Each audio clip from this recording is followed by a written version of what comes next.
Now, a weaver's knot is basically a reef knot, a standard reef knot, with the tail of one side tucked in, crossing. So as you can see here, we've got the two loops of a reef knot, and this dark colored one, the extra tail, where I'm holding with my finger, is tucked in underneath itself to make a crossed loop. This provides a much stronger knot than you can get with just a reef knot.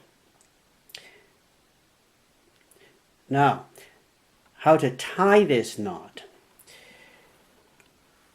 There are a number of ways of forming this knot, but what I'm going to show you is particularly useful if you need to tie the knot at a particular point. For example, if you're trying to tie the knot right on the fell of your weaving, or right on the spine of your book as you're bookbinding.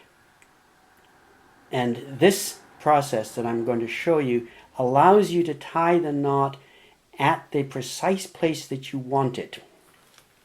Okay.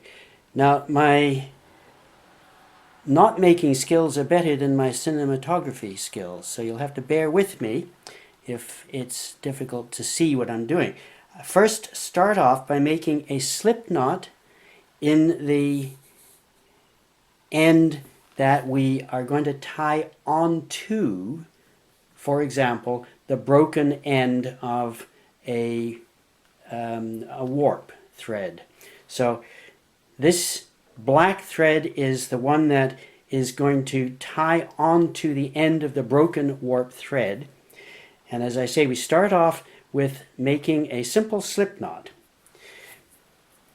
And then we take the broken thread and pass it through the loop of the replacement thread, like that. And finally, we pull the two ends of the replacement thread of the loop. We pull those two ends apart, and at some point you'll feel first a resistance and then a pop as the knot turns itself inside out.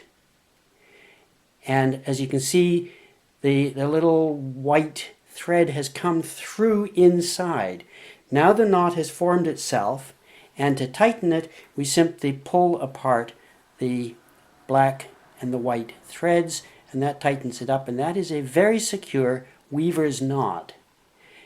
And as I turn it over, you can see how the loop has come through underneath the loop on the black thread. And it looks like a weaver's knot, except that it's pulled on tight and it's hard to see.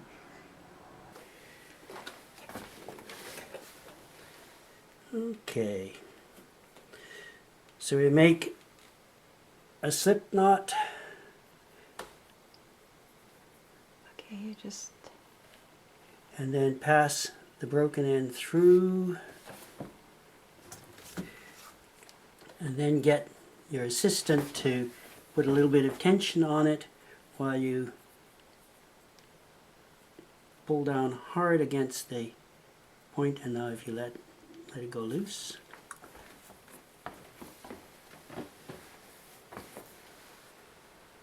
And that's a nice snug knot now.